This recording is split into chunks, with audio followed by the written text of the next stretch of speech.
সালামুন আলাইকুম তিবতুম রাব্বি আউযু বিকা মিন হামাযাতি শায়াতিন ওয়া আউযু বিকা রাব্বি আইয়াহদুরুন বিসমিল্লাহির রহমানির রহিম ওয়া সালামুন আলাল মুরসালিন আলহামদুলিল্লাহি ওয়া সালামুন আলা ইবাদিহিল্লাযিনা ইসতাফা রাব্বি জিদনি ইলমা।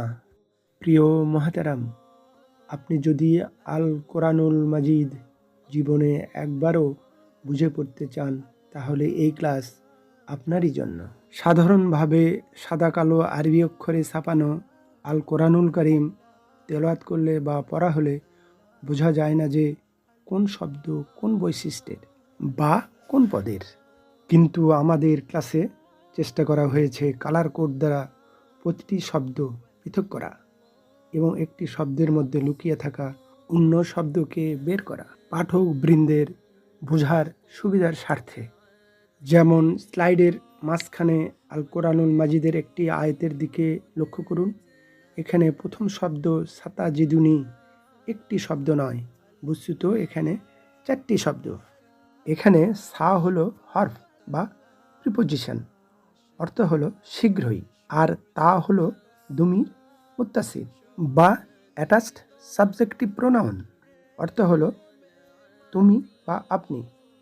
তারপরের শব্দ জিদু হলো ফেল বা ভার্ব, অর্থ হলো পায় বা পাবে, এবং নি হলো দুমির মুত্তাসিল মানসুব বা অ্যাটাচড অবজেক্টিভ প্রোনাউন, অর্থ হলো আমাকে। এইভাবেই আমাদের এই চ্যানেলে প্রতি আয়াতের প্রতিটি শব্দকে কালার কোড দ্বারা আলাদা করে উপস্থাপন করা হবে দর্শকবৃন্দের বোঝার সুবিধার জন্য। আল্লাহু আল্লাহু প্রিয় মুহতারাম, আজ শব্দে শব্দে পবিত্র আল কোরআনুল কারীমের 30তম পারার আমাদের 20তম ক্লাস।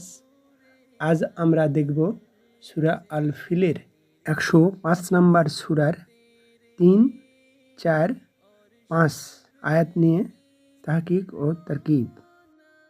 আমরা ইতিমধ্যেই এই 3টি আয়াতের আরবি অংশটুকু দেখে নিয়েছি।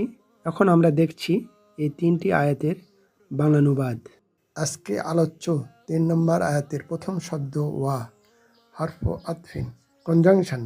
পরের শব্দ আরসালা, প্রেরণ করা, তিনি প্রেরণ করেছেন। এটি একটি 4 নম্বর গ্রুপের ক্রিয়া। এই গ্রুপের প্রধান বৈশিষ্ট্য হলো এই ক্রিয়াগুলো অধিকাংশ সময়ই ট্রানজিটিভ ভার্ব হয়ে থাকে। ফেলু মুতাদ্দি, ফাইল মুস্তাতির, হুয়া সাবজেক্ট হি বা সে, হিডেন সাইলেন্ট গোপন। তারপরের শব্দ আলাইহিম, আলা হারজার এবং হিম প্রিপোজিশনাল অবজেক্ট। আমাদের চ্যানেলের 6 নম্বর চার্টের একটি প্রোনাউন। এই হিম অবশ্যই একটি অবজেক্ট। অনেকেই এই হিমকে পসেসিভ প্রোনাউন হিসেবে চিহ্নিত করেন। অবশ্যই এটা পসেসিভ প্রোনাউন নয়, এটা অবশ্যই প্রিপোজিশনাল অবজেক্ট। তারপরের শব্দ তয়রান, পাখি সমূহ।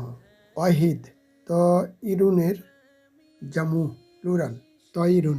এটা মাফুল বিহি অর্থাৎ অবজেক্ট হওয়ার কারণে তয়রুন তয়রান হয়েছে, 2 জবর নিয়েছে। পরের শব্দ আবাবিলা, ঝাঁকে ঝাঁকে। এটা তয়রানের সিফাত, একটি গুণ, আর মাউসুফ হলো তয়রান, যার গুণ বর্ণনা করা হয়। আমরা জানি মাউসুফের ইরাব আর সিফাতের ইরাব একই হয়, কিন্তু এখানে একটি জবর হলো কেন? এখানে সুন্দর একটি গ্রামার আছে। এটার কারণ হলো আবাবিলা হলো একটি মামনু মিনার সরফ, গায়রু মুনসারিফ, ডিপটপ্ট, দীপ্ত। যেমন গায়রু মুনসারিফ হলো ইব্রাহিমু মারফু মানসুব ইব্রাহিমা, এবং মাজরুর ইব্রাহিমা, মাজরুর ইব্রাহিমি বা ইব্রাহিমান বা ইব্রাহিমুন কোনো সময়ে হবে না। সেই রকমই এটাও একটি গায়রু মুনসারিফ। আরও বিস্তারিত জানতে আমাদের প্লেলিস্টে এ সম্পর্কে ক্লাস আছে, তা দেখে নেওয়ার অনুরোধ করছি। এখন আমরা দেখব কালার কোড সহ এই আরবি আয়াতটি এবং তার বাংলা অনুবাদ কালার কোড সহ এবং সাথে সাথে গ্রামাটিক্যালি লেবেলিং। পরের আয়াতের প্রথম শব্দ তারমিহিম, তারা তাদের উপর নিক্ষেপ করেছে। বেসিক্যালি এখানে হলো তিনটি শব্দ। তা থার্ড পারসন সিঙ্গুলার ফেমিনিন, তা এখানে আন্তার শর্ট ভার্সন নয়, এটা হলো here short version. She, Rama সে নিক্ষেপ করেছে। ইয়ার মি সে নিক্ষেপ করবে। ইন মি নিক্ষেপ করো। এইভাবে কনজুগেশন করতে করতে প্রতি ধাপের কনজুগেশন করলেও আমরা প্রত্যাশিত ক্রিয়ার গঠনরূপ পাবো না। আলোচিত ক্রিয়ার গঠনরূপ পেতে হলে আমাদের বড় কনজুগেশনে যেতে হবে। যেহেতু মুদারি আলামত তা ক্রিয়ার আগে এসেছে, তাই আমরা সহজেই বুঝতে পেরেছি যে এটা হলো বর্তমান ভবিষ্যৎকালের ক্রিয়া। তাই আমরা 4 নম্বর 3-তে গিয়েছি। এখানে মুদারি ক্রিয়ার গঠনরূপ ইয়ার মি সে নিক্ষেপ করবে। ইয়ার মু না তারা নিক্ষেপ করবে। তার মি তুমি নিক্ষেপ করবে। তার মু না তোমরা নিক্ষেপ করবে। আর মি আমি নিক্ষেপ করব। নার মি আমরা নিক্ষেপ করব। তার মি সে নিক্ষেপ করবে। এটাই আমাদের প্রত্যাশিত আলোচিত ক্রিয়ার গঠনরূপ। এখন প্রশ্ন হলো, এখানে মহিলাবাচক ক্রিয়া আসলো কেন? ওই যে আমরা আগে পড়েছি তয়রান, এটা একটি মহিলাবাচক শব্দ এবং এটা জমু তাকসির ব্রোকেন প্লুরাল। আরবি ভাষায় ব্রোকেন প্লুরাল সিঙ্গুলার ফেমিনিন হিসাবে ট্রিট হয়ে থাকে। ম্যান্ডেটরি গায়রে আকলের জন্য। আকেল যুক্ত যদি শব্দ হতো, সেটা যদি ব্রোকেন প্লুরাল হতো, তাহলে একটি অপশন থাকতো, হয়তো সিঙ্গুলার অথবা প্লুরালই হতো। আকলযুক্ত শব্দ অনেক সময় সিঙ্গুলার ফেমিনিন হয়ে থাকে, যার উদাহরণ সূরা বাকারার 2 নম্বর সূরার 253 নম্বর আয়াত। তিলকার রুসুলু ফাদ্দালনা বাদাহুম আলা বাদিন। আর রুসুলু বহুবচন, রসুলগণ প্লুরালকে সিঙ্গুলার করা হয়েছে। এটি একটি পুরুষবাচক শব্দ, কিন্তু মহিলাবাচক শব্দ হিসেবে ট্রিট করা হয়েছে। স্বয়ং আল্লাহ সুবহানাহু ওয়া তাআলাই এই নিয়ম ব্যবহার করেছেন। যা হোক, এই ক্রিয়ার সাথে যুক্ত শব্দ হিম অ্যাটাচড অবজেক্টিভ প্রোনাউন। 4 নম্বর 5-এর একটি প্রোনাউন। এই ধরনের প্রোনাউন ক্রিয়ার সাথে যুক্ত হলেই সেটা হবে অবজেক্টিভ প্রোনাউন। পরের শব্দ বি হিজারাতিন, পাথর সমূহের দ্বারা।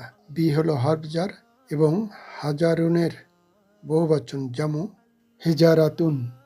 হরফজার বির কারণে হিজারাতিন হয়েছে। পরের শব্দ মিন, হরফজার হতে থেকে চেয়ে। পরের শব্দ সিজ্জিলিন, পোড়ামাটি। এখন আমরা দেখব কালার কোড সহ এই আরবি আয়াতটি এবং কালার কোড সহ বাংলা অনুবাদ এবং সাথে সাথে গ্রামাটিক্যালি লেবেলিং। পরের আয়াতের প্রথম শব্দ ফা জাআলাহুম। ফা এখানে কনজাংশন হিসেবে ব্যবহৃত হয়েছে। জাআলা তৈরি করা, বানানো, সৃষ্টি করা, পরিণত করা। এটা 1 নম্বর গ্রুপের একটি ক্রিয়া। তার সাথে যুক্ত শব্দ হুম, এটা অ্যাটাচড অবজেক্টিভ প্রোনাউন।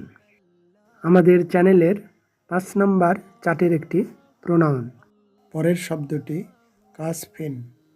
বেসিক্যালি এখানে 2টি শব্দ, কা হাফজার, 11টি হাফজারের মধ্যে এটি একটি, মতো সাদৃশ্য, আসফিন ভুসি।